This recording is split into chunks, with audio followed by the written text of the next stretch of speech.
ఆయన ఒక పెద్ద తపస్సు చేసి ఆయన పట్టుకొచ్చి ఏదో డైరెక్షన్స్ తీసుకుంటున్నారు. ఈయన అక్కడ ఆడుకుంటూ మన స్వామీజీ 8 years అప్పుడు అంటే 1920 ప్రాంతాల్లో ఉపనిషత్తులు అంటే ఏంటని వారిని అడిగారు. అంటే ఆ పలకటం కూడా సరిగ్గా వచ్చిందో రాదో ఎందుకు అడిగానో నాకే తెలియదని చెప్పారు. ఆయన ఆ స్వామీజీ అన్నారంట, ఉపనిషత్తులు ఏంటో నువ్వు ఇప్పుడు అడిగావంటే నువ్వు ఆలయంలోనే అన్నట్టుగా ఏదో అట్లా అయింది. తర్వాత దాని ఎఫెక్ట్ ఏంటో మరి మనకు తెలియదు. కానీ ఆ తర్వాత ఇంట్లో చెప్పకుండానే చదువు అరకొర చదువులే, మళ్ళీ అరకొర చదువులు అంటే ఏదో స్కూల్కి వెళ్ళాము వచ్చామలా కాకుండా మ్యాథ్స్లో సైన్స్లో వీటన్నిటిలో 100కి 100. సో అవి అప్రస్తుతము. ఆ తర్వాత వీళ్ళు సీదా ఎక్కడికి వెళ్ళారంటే కాశీకి వెళ్ళారు. కాశీకి చిన్నప్పుడే ప్రేయర్ టు 10th వెళ్ళి అక్కడ 2 సంవత్సరాలు ఉన్నారు. ఆ 2 సంవత్సరాలు ప్రతిరోజు విశ్వేశ్వరుడి పూజ, విశాలాక్షి పూజ, గంగా స్నానం, అదే వారు చేసింది 2 సంవత్సరాలు. మామూలుగా మనం ఒకసారి వెళ్ళొచ్చి చాలా ఫీల్ అయిపోతా ఉంటాము. అటు తర్వాత 2 సంవత్సరాలు అక్కడ ఉన్న తర్వాత క్షీరారామం అని ఇక్కడ పాలకొల్లు దగ్గర ఉంది, అక్కడికి వచ్చారు. అక్కడ ఒక తమిళనాడు ఆయన గురువు ఉంటే ఆయన వారి దగ్గరికి ఎందుకు చేరారో తెలియదు. అక్కడ 1 year ఉంటూ చిన్నపిల్లలకి భగవద్గీత గురించి అది చెప్పారు. ఆ తర్వాత ఇంటి దగ్గర ఉన్నారు. ఇంటి దగ్గర కొన్నాళ్ళు ఉన్నప్పుడు ఒక చాలా గొప్ప పుస్తకం ఒకటి ఉంది, జీవ బ్రహ్మైక్య వేదాంత రహస్యం. అది గండికోట, కడప గండికోట ఆయన రాశారు. అది చదివి ఆ గురువు ఎక్కడ ఉంటాడని చెప్పేసి, అంటే మనం కనుక పరాశక్తి చదివి మీ దగ్గరికి పరిగెత్తినట్టు ఆ జీవ బ్రహ్మైక్య వేదాంత రహస్యం పుస్తకం చదివి ఆ గండికోట స్వామి అందులో అన్ని ఏమిటాయంటే మీరు భగవంతుని ఎలా కనుక్కోవాలని చెప్పేసి చిట్కాలు, ఉపాయాలు, సాధనలు, రహస్యాలు, అందులో వచ్చే డిఫెక్ట్స్ మనం ఎలా దిగమించాలో అలా ఉంటాయి. వాటిని చదివి ఆ గురువు గారి దగ్గరికి వెళ్ళారు. వెళ్ళిన తర్వాత ఆయన ఎక్కడున్నారంటే బెంగళూరులో ఉన్నారంట. ఇంటికి ఎక్కడికంతా 1920-30 ప్రాంతాల్లో. సో చెప్తే మనకు ఎదురుగా ఆయన చూస్తేనేమో 50-60 లాగా ఉన్నారు. ఇదంతా ఏమో 1920-30 నిజమా అబద్ధం అన్నట్టుంటది. మీరే తెలుసుకోండి. ఆ తర్వాత మన ఇంట్లో వాళ్ళు బలవంత పెట్టి కొన్నాళ్ళు ఏదో వ్యాపారం చేయించారు. నాకు అది వచ్చిరాదని ఆయన చెప్తూనే ఉన్నారు. పెళ్లి కూడా చేసుకున్నారు. అది పెద్ద పాపం అనట్లేదు, వారు గృహస్థులుగా చేయించి మన బాధలని తెలిసిన వాళ్ళని నా ఉద్దేశం. అటు తర్వాత శివానందవాణి ఇట్లాంటి ఏదో చదువుతూ దాన్ని మెయింటైన్ కూడా చేశారు. తర్వాత శివానంద గారు డివైన్ లైఫ్ సొసైటీ అని ఉంటుంది, అది అమృత గీత పుస్తకంలో ఒక వాక్యం వచ్చిందంట, నీ మూటా ముల్లా వదిలేసిరా, నీ దేహాన్ని ఆత్మని నేను పోషిస్తా. నీ మూటా ముల్లే వదిలేసిరా, నీ ఆత్మని దేహాన్ని నేను పోషిస్తా అన్న వాక్యం వారికి బాగా తగిలి మరి చెప్పింది శివానంద గారు కదా. వెంబడి ఆయన ఎక్కడుంటాడు, హిమాలయాలు, ఋషికేశ్. ఇంట్లో చెప్పకుండానే జై ఋషికేశ్ అక్కడికి వెళ్ళిపోయారు. వెళ్ళిపోయిన తర్వాత మరి వారు శుశ్రూష చేసి ఏ అనుగ్రహం సంపాదించారో ఏం కావాలి అని ఆయన అడిగారట. అంటే నాకు మనకందరికి యువతకందరికీ చిరంజీవి వీళ్ళందరూ ఫ్యాన్స్ లాగా అప్పట్లో మరి ఆంజనేయుడు ఫేమస్ ఏమో, నాకు ఆంజనేయ మంత్రం కావాలని అడిగారు. అంటే ఆయన ఇచ్చారట. ఇచ్చిన తర్వాత దాన్ని 6 నెలలు తీవ్రంగా సాధన చేశారట. దాని రిజల్ట్ ఏంటి సార్ అని అడిగితే ఎట్టి చూసినా సరే హనుమంతుడే, ఎదురుగా చేపలు హనుమంతుడే, తినే అన్నం బియ్యం మెతుకులు హనుమంతుడే, కిటికీలు హనుమంతుడే ఎక్కడ చూసినా. తర్వాత 6-7 నెలల తర్వాత అక్కడి నుంచి డైవర్ట్ అయ్యారట. డైవర్ట్ నుంచి అయిపోయి అందులో చెప్పారు మంత్రం వల్ల ఫస్ట్ నోట్ తోటి నోట్ కొంచెం మనం ఆఫ్ చేస్తాం, కొంచెం జపమాల కొంచెం బాగుంటుంది, దృష్టి అధిష్టాన దేవత మీద ఉంటుంది, ఆ ఎదురుగా ఉన్నట్టు భావిస్తాం, అక్కడ మళ్ళీ ఇక్కడ తర్వాత మనమే అది అయిపోతాం, తర్వాత విశ్వవ్యాప్తమైన సర్వత్రా భగవంతుని కనబడతాడు ఇట్లా అన్నారు. మన తర్వాత అటు నుంచి డైవర్ట్ అయ్యి పాండిచ్చేరి వెళ్ళారు, అరవిందాశ్రమం. అరవిందాశ్రమం ఎందుకు వెళ్ళారు సార్ అంటే అరవింద్ వారు మొత్తం ఆ పరాశక్తిని కిందికి దించి దాని ద్వారా పనులు చేయించాలని చెప్పేసి పెద్ద బృహత్ ప్రాజెక్ట్ పెట్టారు. అదేంటో తెలుసుకోవాలి దాంతో అన్నట్టుగా వెళ్ళాము. మరి 4 సంవత్సరాలు ఉంది కదా సార్ అంటే అది మన ప్రాజెక్ట్ కాదని పక్కకి వెళ్ళామని చెప్పారు. ఆ తర్వాత పక్కనే రమణాశ్రమం, అక్కడ కూడా ఉన్నారు సాక్షాత్తు భగవాన్లని. వారు ఇట్లా గదిలో ఉంటే మనం ఇప్పుడు వారికి ఎలా ఉన్నామో అట్లా రమణ మహర్షుల వారిని వారి జయంతి రోజు కూడా దర్శించుకున్నారు. కరెక్ట్ గా 67 సంవత్సరాల క్రితం కూడా వారు అక్కడ ఉన్నారు. ఆ అదృష్టం మనకి ఇది ఈ రోజు రమణ అనుగ్రహం వల్లనే కలిగిందని నేను అనుకుంటున్నాను, నిజం కూడా. తర్వాత నిరంజనానంద గారు, రమణ మహర్షి బ్రదరు, కపాలి శాస్త్రి, వీరందరితో వారికి పరిచయం ఉంది. ఆ తర్వాత గూడూరులో ఒకసారి ఉంటున్నప్పుడు శివానందవాణి మ్యాగజైన్ మంత్లీ ప్రచారం చేసేటప్పుడు ఇద్దరు మాట్లాడుకుంటున్నారంట. అంటే అప్పట్లో ఇప్పటిలాగా కంప్యూటర్స్ కాదు కాబట్టి ఆ శివానందవాణి ప్రచురణ నిమిత్తం ప్రెస్కి వెళ్ళి ఏదో మాట్లాడుకుంటున్నారు వేరే వాళ్ళు. వీరు అక్కడే ఉండి ఆ చెవులు వాటి పని చేస్తుంటాయి కాబట్టి నీ ఇష్టదైవాన్ని నీకు గంటలో లేదా 2 గంటలు వారంలో చూపించే గురువు ఒక ఆయన వచ్చారట అని చెప్పి వాళ్ళెవరో మాట్లాడుకుంటుంటే అబ్బో ఇంకేంటి మనకు దొరికినట్టు ఎలాంటి టికెట్ ఆయన ఎవరు అని కనుక్కుంటే చెప్పారట ఓరుగంటి నరసింహ యోగి ఆయన అని చెప్పారట. మరి ఆయన లేరు అంటే ఎవడో ఏదో వాడితే కోపం వచ్చి వెళ్ళిపోయారట. మరి ఏదో మాట్లాడితే కోపం వచ్చి ఆయన యోగి ఎందుకు అవుతాడు అని వెంబడే వీరికి వచ్చింది. సో వారు ఎక్కడ ఉంటారంటే మళ్ళా ఋషికేశ్. కొన్నాళ్ళకి అక్కడికి వెళ్ళారు. వెళ్ళిన తర్వాత వారు దొరకలేదు, కానీ శివానంద ఆశ్రమంలో సెటిల్ అయ్యారు. అక్కడ శివానంద ఆశ్రమంలో సెటిల్ అయిన తర్వాత కొన్ని సంవత్సరాలు అక్కడే ఉన్నారు. ఉన్న తర్వాత ఫార్మర్స్ మరి ఏదైనా పని చేయాలి కదా, వారి దగ్గరలోనే ఆ చవన్ పరాశ అవి పని చేయడం, హిమాలయాల్లో తిరగడం, 15 సంవత్సరాలు అఘోరి బాబా వాళ్ళ లాంటివి చూడటం, ఇక అన్నీ అనమాట.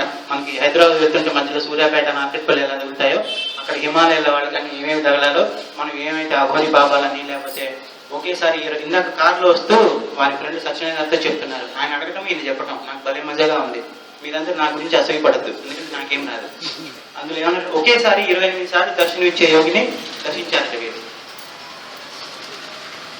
మరి మీరు ఆయన దగ్గర ఏం తీసుకున్నారు సార్ అని వెంబడి అడిగాం, ఏదో నాకేదో వచ్చింది అంటే, కాదండి అలాంటి మహాత్ములు ఆశిస్తులు ఉంటే చాలు, మనం ఏం అడగలేము, వారు ఇవ్వలేరు, అవన్నీ మౌనంగా వారు ఇవ్వదలుచుకుంటే ఆ అనుగ్రహం ఉంటే అవే ప్రాప్తిస్తాయి అని చెప్పారు.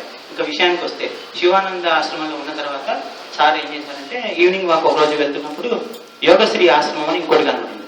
అక్కడ ఆయన ఇన్వైట్ చేశారు, రండి కూర్చోండి. వీళ్ళు వెళ్ళి కూర్చున్నప్పుడు ఎవరు ఏంటని మాటల మధ్యలో అది శక్తిపాతం ఇచ్చేటువంటి ఆ గురుగారి ఆశ్రమం.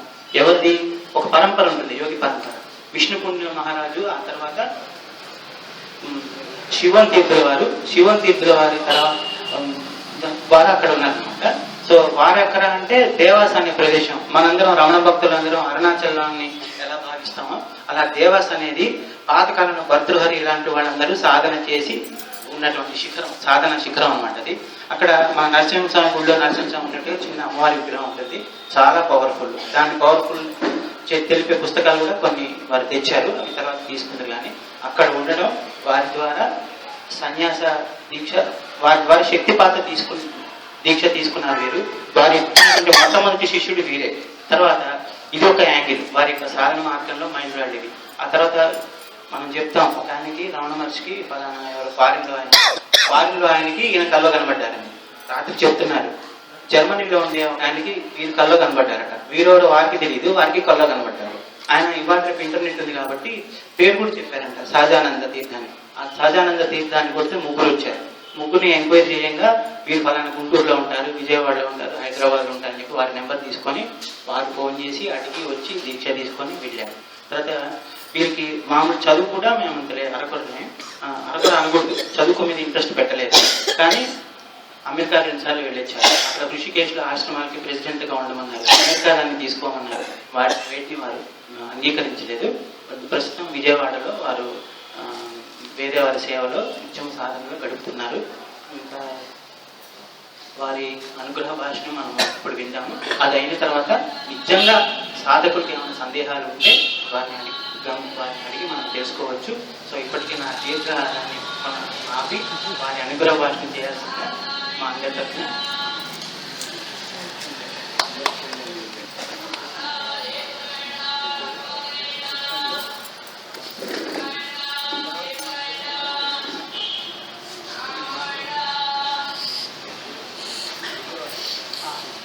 మీరు మాట్లాడిన తర్వాత ప్రశ్నలు క్లుప్తంగా అడగండి.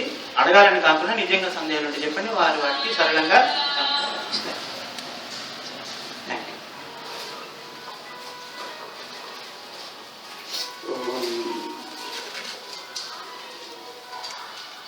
గురు కృప వల్ల 67 సంవత్సరాల అనంతరం రమణ జయంతిలో పాల్గొనేటువంటి మహాభాగ్యం కలిగింది.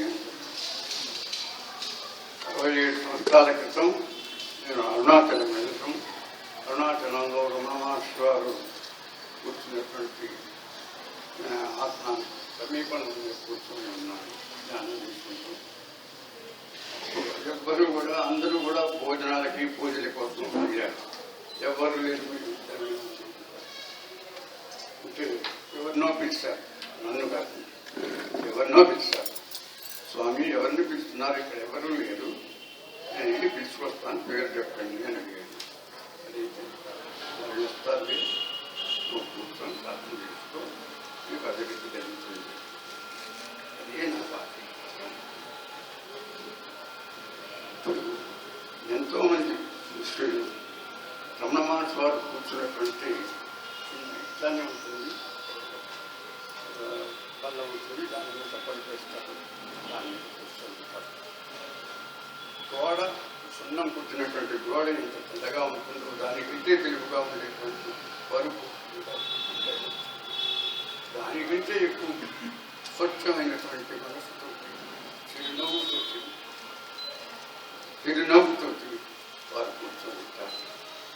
వారు రాచకొండ పైన ఉన్న వారికి వాళ్ళ ముఖంలో ఆ స్వచ్ఛత నవముఖం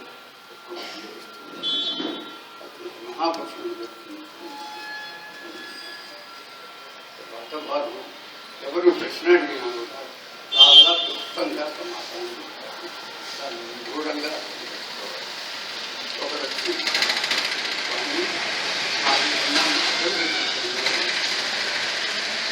ఆధ్యాత్మికమైనటువంటి మార్గం సమాధానం ఇది ఎట్లా వచ్చారో వస్తారు. పరమాత్మ నుండి కారణాంతరాల వల్ల ప్రసారంగా మనం జన్మ తీసుకున్నాం. దేహం మాయాశక్తి వల్ల మనస్సు అహంకారము ప్రాణశక్తి ప్రాణం మనం ఆకారం తీసుకున్నాక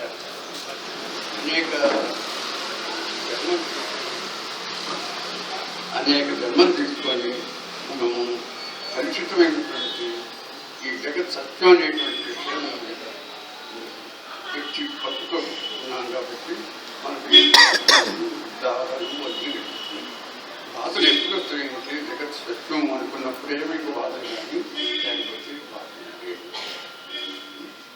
ఈ విధంగా ఉన్నటువంటి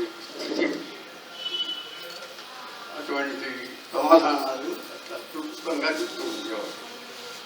నేను ఉన్నప్పుడు చాలామంది చెప్తారు కానీ అక్కడ తెలుగు వాళ్ళు బ్రహ్మవాక్షి వారికి తెలుగు అంటే బాగా ఉపన్యాసాలు చెప్పేది కూడా కాదు, బాగా తెలుగు మాట్లాడతారు, తమిళ మిగతా భాషలు ఏం మాట్లాడతారు తెలియదు. అప్పుడు చాలామంది వచ్చేసి సమాధానాలు చెప్పేసి ఏ ప్రశ్నకు కూడా డిస్ట్రిబ్యూట్ చేయటం కానీ ఏదన్నా కొద్దిగా సమాధానం చెప్పడం కానీ ఏదైనా సరే సక్రమమైనటువంటి సమాధానం వాళ్ళకి ఉత్తమైనటువంటి మార్గదర్శనం సమాధానం చెప్తూ ఉండేవారు. అటువంటి వారు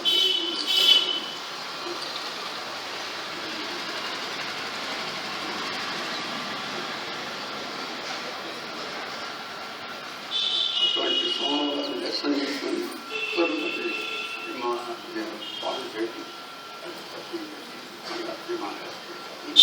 హిమాలయాలో 15 సంవత్సరాలు ఉన్నాను.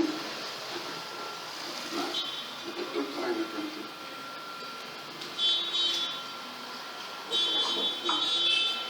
సాధనలో ఎలా ముందుకు వెళ్ళాలి అనేటువంటిది ప్రతి వాళ్ళకి కూడా సాధన చేసేటప్పుడు ముందు శరీరం మీద సంపాదించుకోవాలంటే ఆసనాలు కానీ శరీరం నాకు కాదు ముందు ఆ తర్వాత శ్వాస ఆ తర్వాత మనస్సుకు శ్వాసకు సంబంధం ఉంది. మనస్సు శ్వాస ఎప్పుడైతే నిలుస్తుందో మనస్సు కూడా అప్పుడే నిలుస్తుంది. అప్పుడు కేంద్రీకరణ ఏదో ఒక వస్తుంది పాయింట్ మీద దృష్టి పెట్టి, అది మీ ఇష్ట దైవం కావచ్చు లేదా ఒక పాయింట్ పెట్టుకొని పాయింట్ మీద కావచ్చు దృష్టి పెట్టుకొని ధారణానంతరం మీకు తెలియకుండానే జ్ఞానం ఆ స్థితి సాధన రూపంలోనే తెలుసుకోవాలి. ఏదేం విషయం అయితే కొందరికి గురు కృప వలన దైవ కృప వలన అనేక జన్మల నుండి చేసినటువంటి సాధన యోగ ప్రస్తుత్వంలో వచ్చినటువంటి దేహంతో ఉన్నప్పుడు చాలా శీఘ్రంగా స్థితి అంటే ఆ జ్ఞాన స్థితి లభ్యమవుతుంది. ఆ స్థితి మనం నిర్ణయించడానికి వారి యొక్క జన్మ పూర్వజన్మ సంస్కృతి సంస్కారం వల్ల వచ్చేసినట్టే కానీ లేకపోతే మనం సాధన కాశ్మీరు శైవ సిద్ధాంతం ప్రకారం సాధనలో ఉన్నతి కావాలి అంటే కృపాసాధ్యమే కానీ సాధన సాధ్యం కాదు. సాధన మీరు చేయటం వరకే, దాని ఫలితం మీరు ఆశిస్తున్నారు. అదే కర్మయోగంలో కూడా చెప్పారు. ఇక్కడ కూడా చెప్పేదని మా విధంగా మనం సాధన చేసుకోవాలి. జపం ఉన్నదనుకోండి, జపం చేసేటప్పుడు మాల మంత్రం అధిష్టానం దృష్టి ఉంటుంది. సాధన బాగా జపం బాగా చేసేటప్పుడు ముందు మాల ఆగిపోతుంది. మాల ఆగిపోయిన తర్వాత దృష్టి మంత్రాధిష్టాన దేవతలు మంత్రులు మంత్రాధిష్టాన దేవతల లక్ష్యం ఇంకా చేసేటప్పుడు మంత్రం కూడా ఆగిపోతుంది. కేవలం మంత్రాధిష్టాన దేవతలు దృష్టి మాత్రం నిలబడుతుంది. ఆ స్థితి కూడా ఇంకా ఏర్పడుతుంది. మంత్రాధిష్టాన దేవతను మన సర్వశక్తులతో ఎదురుగా పెడతాం. కానీ ఇంకా తీవ్రంగా అయ్యేటప్పటికి మన సమీపంలో తర్వాత మన హృదయం మంత్రాధిష్ట దేవతను చిన్నదిగా చూసుకుంటాము. అప్పుడు మన దేహం ఎంత ఉందో మంత్రాధిష్ట దేవతను కూడా ఆ స్థితిలో మనం అనుభవిస్తాం. అప్పుడు మంత్రాధిష్టాన దేవతని మనం లీనం అయిపోతాము. అదే మనకి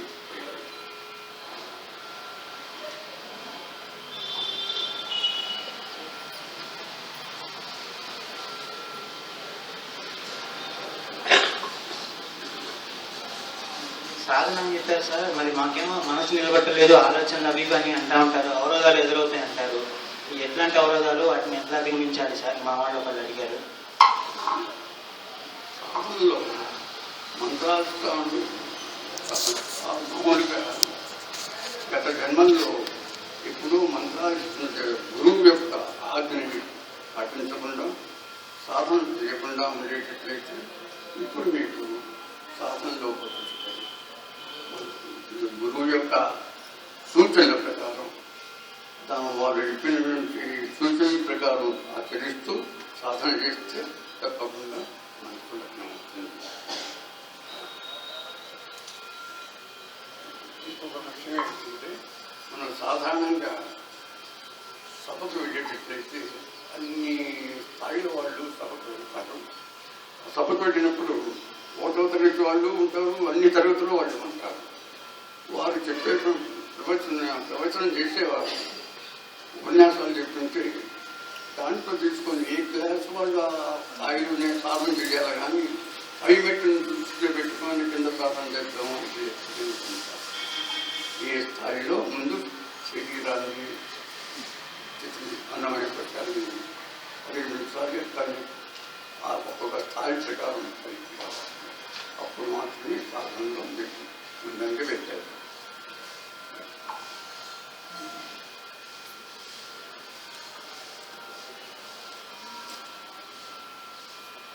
మాకు మీరు చెప్తున్నారు, మేము ఏదో కష్టపడుతున్నాం, కానీ మాకు అసలు ఏకాగ్రత ఉండట్లేదు సార్ అని చెప్పి చెప్తున్నారు కొంతమంది.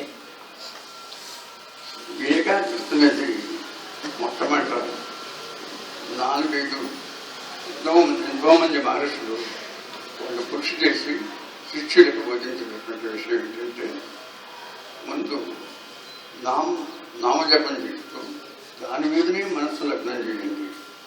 అది కుదరకపోతే శ్వాస మీద ధ్యాస పెట్టండి, లేదా ప్రాణాయామంలో ప్రాణంతో విధానం ఆచరించండి. ఈ విధంగా అనేక మంది అనేక రకాలుగా లేదా గ్రంథావలోకనం చేయండి, గ్రంథాలు చదవండి, లేకపోతే అర్చన చేయండి. ఏదైనా సరే మనిషి చేసేటువంటి పని మీద లక్ష్యం పెట్టుకొని చేసేటట్టు సిద్ధి తప్పకుండా భగవద్గీతలో కూడా అభ్యాసం మనం చేస్తూ ఇంటి మీద చేతనైతే అందువల్ల మీరు చేసేటువంటి ఆధ్యాత్మిక కార్యక్రమం సాధన విషయంలో సాధన చేసేటప్పుడు మనసు కళ్యాణం చేసేటప్పుడు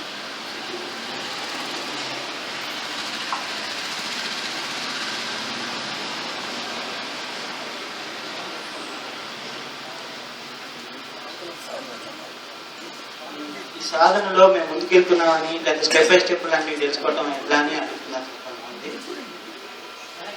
నేను ఋషికేశ్లో ఉండే సమయంలో మహర్షి వారు పేరు గుర్తురావు లేదు. ఆయన ఒక వర్షం మాట్లాడుతుంది ఇంకా నేను వస్తూనే ఉంటాను. నీళ్లు పైకి వస్తే పైకి వస్తారు, పెళ్లి వేస్తారు, వారు చేతితోటి భోజనం చేయరు, ఎవరిని అడగరు. ఆయన దగ్గరికి వెళ్ళి నేను అడిగాను, నేను అందరికి వెళ్తున్నాను, సాధారణంగా ముందుకు వెళ్తున్నా, ముందుకు వెళ్ళానా వెనక్కి వెళ్ళానా అనేటువంటిది తెలుసుకోవాలి అని అడిగాను. అయితే వారు చెప్పారు, నీ స్థితి ఇప్పుడు నువ్వు చేస్తూ నీవు జగత్తు మీద అంటుపెట్టుకొని ఉండేటట్లయితే సాధనలో వెనక్కి వెళ్ళినట్లు, జగత్తుకి అంటకుండా ఉండేటట్లయితే జగత్తులోనే ఉంటావు, జగత్తుని అంటకుండా ఉండేటట్లు ఏ విషయం కూడా భగవత్కృపం జరిగిందని మన కర్మలో ఇలా ఉన్నది అనేటువంటి భావంతో కనుక మీరు ఉండేటట్లయితే సాధనలో అభివృద్ధి చెందినట్లు.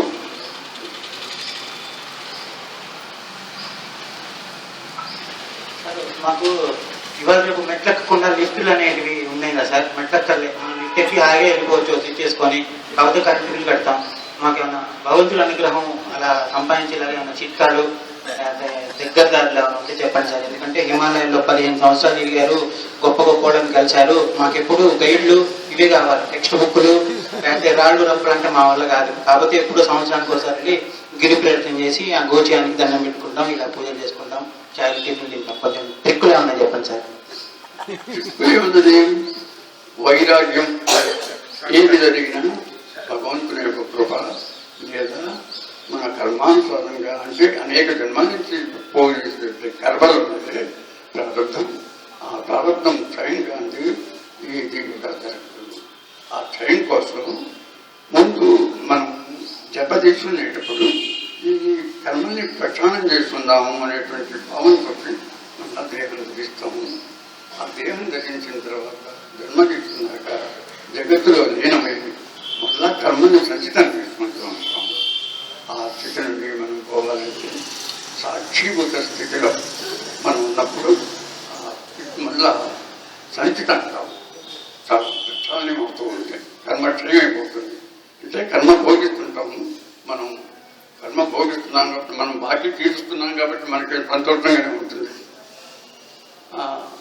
ఆ రకంగా కనుక మనం భావన ఉండేటట్లయితే సాక్షిభూత స్థితిలో కర్మలు సంచితం కావు, కర్మ ప్రక్షాళన ఉంటుంది.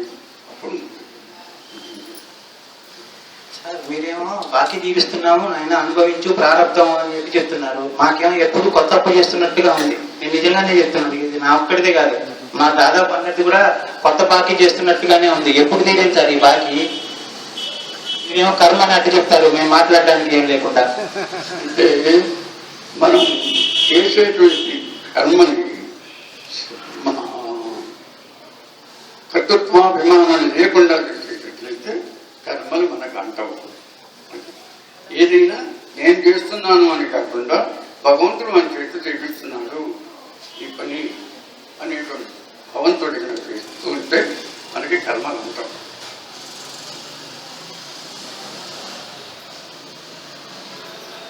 మరి మనం భగవాన్ పార్టీకి చెందిన వాళ్ళం కాబట్టి ఆ సెల్ఫ్ ఎంక్వైరీ అంటారు. ఇప్పటిదాకా మీరు జపం చెప్పారు, సాక్షిభూతం ఉన్నారు, మాకు రమణ మహర్షి అంటే ఎందుకో ఇష్టం, మరి ఈ స్వీటే ఇష్టము. ఆయన సెల్ఫ్ ఎంక్వైరీ నేనెవరు అంటారు. మీ అనుభవంతో ఈ ఎంక్వైరీ సంగతి ఏంటో కొంచెం చెప్పండి సార్. భగవాన్ చెప్పేది బట్టి నేనెవరు అనేటువంటి విచారణ చేసుకోండి అని బదులవిద్య చెబుతారు. నేనెవరు అనేటువంటి విషయం ఏమిటంటే ఈ దేహం కాదు, దేహంలో ఉన్నటువంటి జీవాత్మ. ఆ జీవుడు ఎలా వచ్చాడు, ఏ కర్మ చేశాడు, మనం ఇప్పుడు ఈ దేహంలో బంధిస్తున్నాం కాబట్టి ఎక్కడ ఏ స్థాయిలో మనం ఉన్నామో ఆ స్థాయిని తెలుసుకొని అక్కడి నుండి సాధన ప్రారంభించేటట్లయితే సక్రమమైనటువంటి శక్తి ఫలితం పొందుతారు. మరి మా వాళ్ళే ఒకళ్ళు అడిగారు, మరి స్థితి అంటారు, సహజ స్థితిలో ఉండమంటారు, అసలు సహజ స్థితి ఏంటి, ఉత్తి స్థితి ఏంటి సార్? సహజ స్థితి అనేది ఎవరి స్థాయి వాళ్ళనే కానీ అందరికీ ఒకటి స్థాయి కాదు.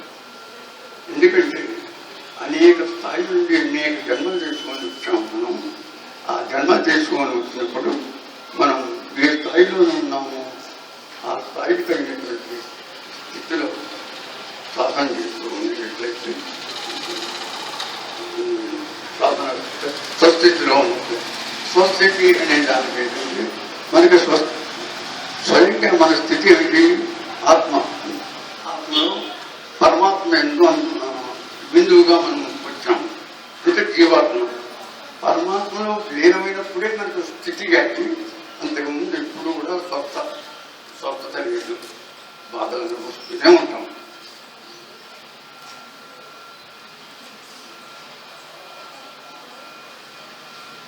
అసలు సాధన చేసే వాళ్ళకి ఈ ఏకాగ్రత నిలవట్లేదు, లేకపోతే అసలు ఎట్లాంటి అవరోధాలు వస్తుంటాయి సార్ సాధారణంగా? సాధన చేసే వాళ్ళకి ముందు పతంజలి మహర్షి చెప్పారు 9 రకాలైనటువంటి అవరోధాలు చెప్పారు. ఒకటి వ్యాధి, తర్వాత అహంకారం, అవిశ్వాసం, ప్రమాదర్శనం, ఇలాంటివి అన్నీ ఉంది. వాటిని ప్రేమించాలి. నేను ఉన్న స్థాయికి అట్టనే ఉండాలి. కానీ ఏదో నేను నన్ను సభకు పిలిచారు కాబట్టి నేను గొప్పవాడిని అనుకుని నేను ప్రతి చోటకి వెళ్ళి గౌరవం పొందాలి అనుకుంటాం. బ్రహ్మదర్శనం, భ్రమాత్మకటువంటివి కాకుండా సహజంగా ఉండేటువంటి స్థితిలో ఉండేటట్లయితే ఆ సాధనలో ముందుకో. అంటే ఇటువంటి అవరోధాలు 9 ఉన్నాయి. తర్వాత వ్యాధి వస్తుంది. వ్యాధి వస్తే మనం సాధన చేయలేము. మానసికంగా సాధన చేయాలనుకున్నా కూడా అది సాధ్యపడదు. అటువంటి స్థితులు కలుగుతాయి సాధనలో. వాటిని కూడా అధిగమించాలి. ఇవి ఎందుకు వస్తుంది అంటే గత జన్మ ప్రభావంతో.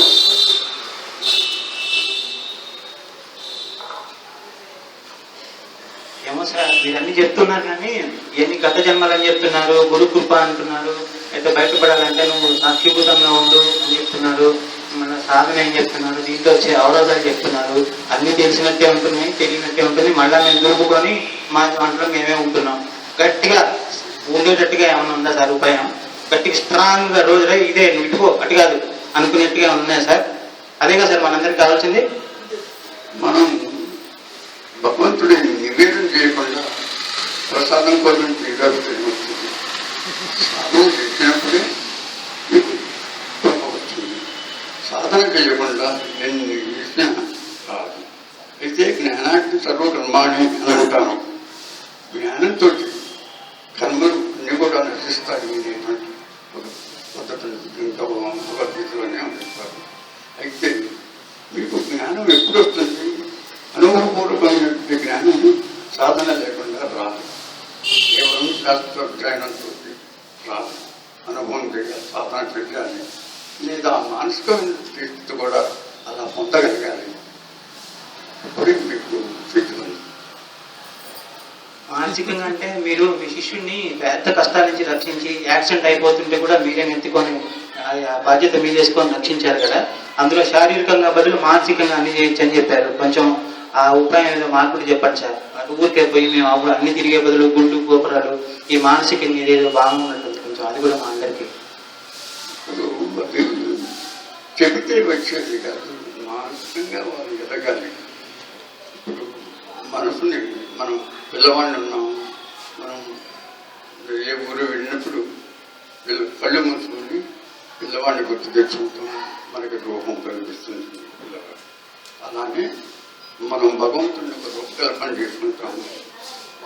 దర్శిస్తూ సదా ఉండగలిగినప్పుడు ఇప్పుడు మీ అనుభవంలోంచి ఇవన్నీ మాకు ఆణిముత్యాలు అందించారు. థ్యాంక్ యూ సార్ మా అందరి తరఫున. ఇప్పుడు ఒక్కొక్కళ్ళు అడగండి. చేయొద్దితే నేను మైక్ వారి దగ్గర తీసుకొస్తాను. అందరి సందేహాలు తీరాయా సార్? మేడం క్లుప్తంగా అడగండి.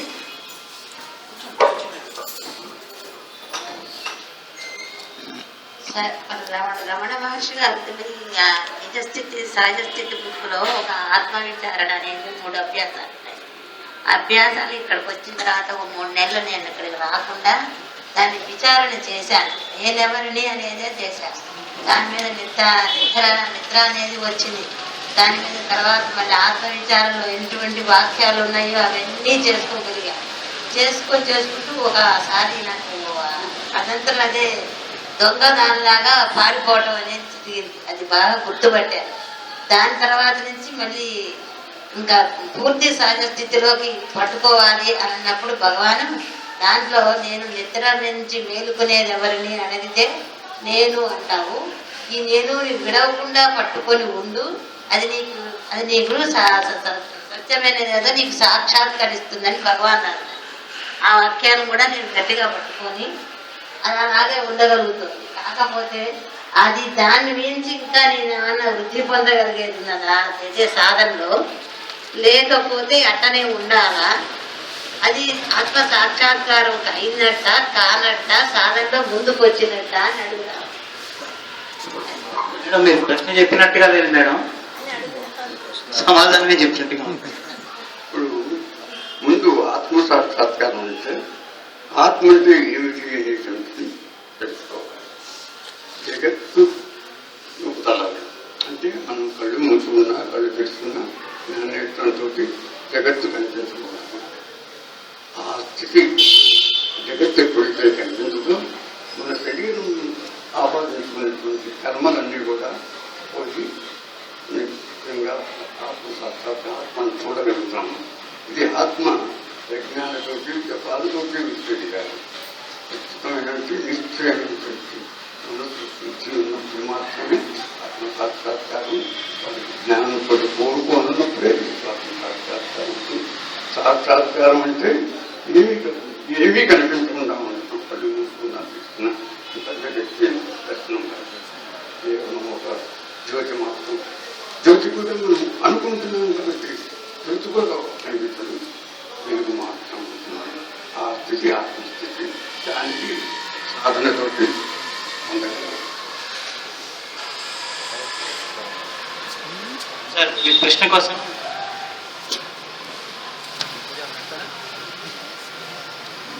చాలా మంచి వాళ్ళు క్వశ్చన్స్ లేవంటున్నారు. ఇలా ఉంటే మాస్ గారికి ఎంత మంచిదో. సార్ ఎవరైనా క్వశ్చన్స్ ఉంటే అడగండి.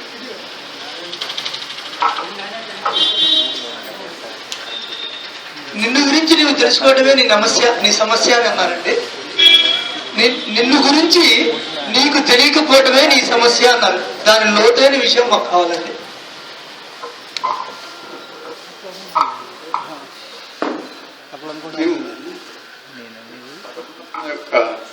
అంశగా జీవుని తీసుకొని వచ్చాము. ఆ స్థితి మనం తెలుసుకోవాలి. గంగా ఇప్పుడు గోముఖం నుండి వచ్చినటువంటి గంగ కలకత్తాలో కలిసేంత వరకు ఎన్నో కల్మషాలు కలుపుతాయి. నీటిలో కలిసినంటే నీటిలో కలవట్లేదు, నీటిని ఆపాదిస్తుంది, నీటి మీద కవర్ అవుతుంది. ఆ స్థితిని ఇది నన్నేమి ఆత్మస్థితికి ఏది నన్ను బంధించదు. ఇవన్నీ ఆవరణ, ఇవన్నీ దోషాలన్నీ కూడా కల్పితాలే. వీటినన్నింటినీ స్వచ్ఛంగా పైపోవాలి అనేటువంటి దీక్షతో కలిగేటట్లయితే మీకు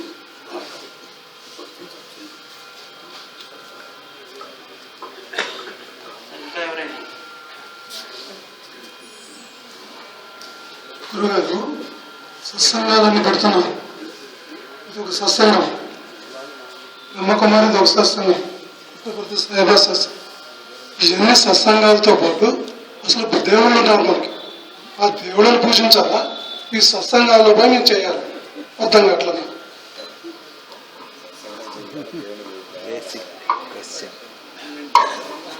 ఈ సత్సంగం, ఎక్స్ సత్సంగం, బి సత్సంగం, వై సత్సంగం, ఇట్లా లక్ష ఉన్నాయి.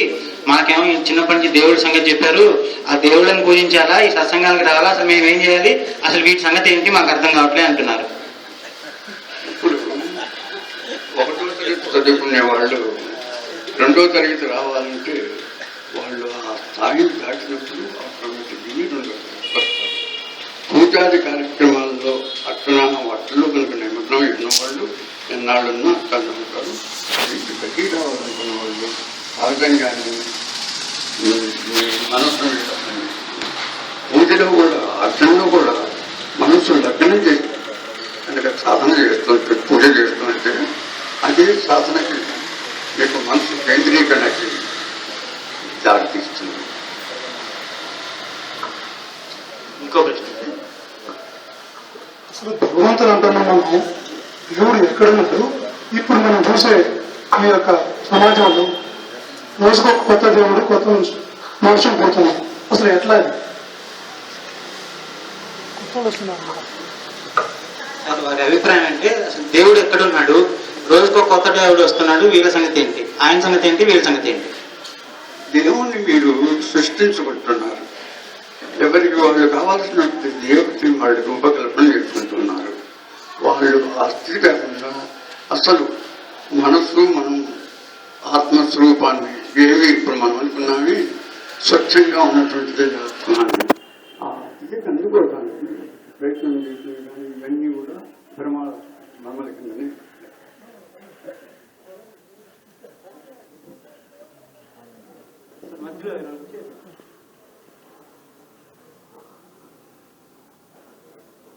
ఈ 3 రోజుల నుంచి కూడా కనీసం 10 గంటలైనా చదువుతూ ఉండేదానండి. పారాయణ గ్రంథాలు కానీ, భగవద్గీత కానీ, ఆదిత్యహృదయం కానీ, ఏదైనా గ్రంథాలు రోజు పారాయణ చేస్తానండి.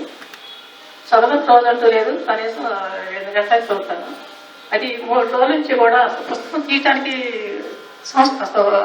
రావట్లేదండి. పుస్తకం తీయాలని, చదవాలని దాని మీద చేస్తలేదు, వాటి మర్చిపోవటమే జరిగిందండి. ఎందుకు ఇలా జరిగిందా, అసలు పుస్తకం తీయటానికి కూడా నాకు మనసు తెరచలేదు, ఎందుకు జరిగిందో అర్థం కావట్లేదండి.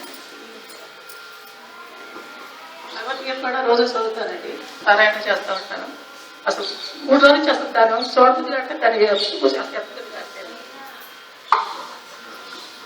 ఇదివరకు పుస్తకాలు బాగా చదివేవాళ్ళము, ఇప్పుడేమో 3 రోజుల నుంచి అసలు వాటి వైపే పోవట్లేదు, మౌనం తిన్నట్టుగా ఉంది. అసలు ఈ సీక్రెట్ ఏంటి, ఏం చేయాలంటున్నారు? ఇది సాధారణంగా సాధకులు పెట్టిన పరిణామం. సాధనలో ఈ గ్రంథాలు చదువుకొని ఆచరించేటట్లయితే దానికి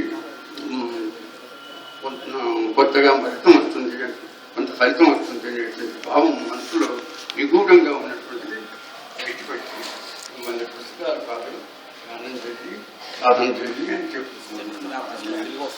ఈ లోపల ఉన్నటువంటి అంతరాత్మ, లోపల ఉన్నటువంటి సంస్కారాలు బయట అలాగే ఉంటాయి. ఇంకా అదొక డాక్టర్ గారు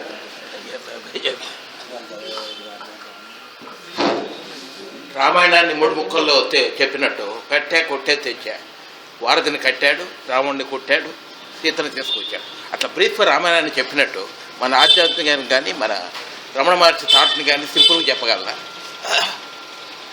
చెప్పండి అన్న. అదే రామాయణం మొత్తాన్ని 3 ముక్కల్లో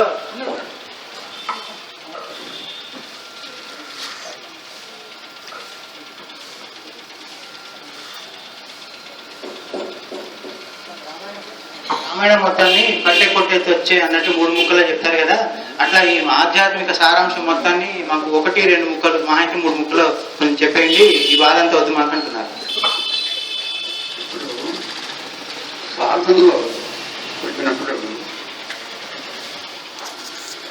పెట్టింది తినాలి, చెప్పింది వినాలి, సచ్చినట్టు పడి ఉండాలి. మనం లోపల ఉన్నటువంటి అంతర్వాణి మనకి ఏం చెబుతుందో అది మనం ఆలకించాలి. మనకి ఏది ప్రాప్తించిందో దానితో సంతృప్తిపడాలి. ఆ తరువాత సచ్చినట్టు పడి ఉండాలంటే మనం ఏమి సంకల్పరహితమైనటువంటి స్థితిలో మనం ఉండాలి. అప్పుడే మనకి సార్థకత. ఏ వికారాలు లేకుండా చచ్చినట్టు పడి ఉండేది.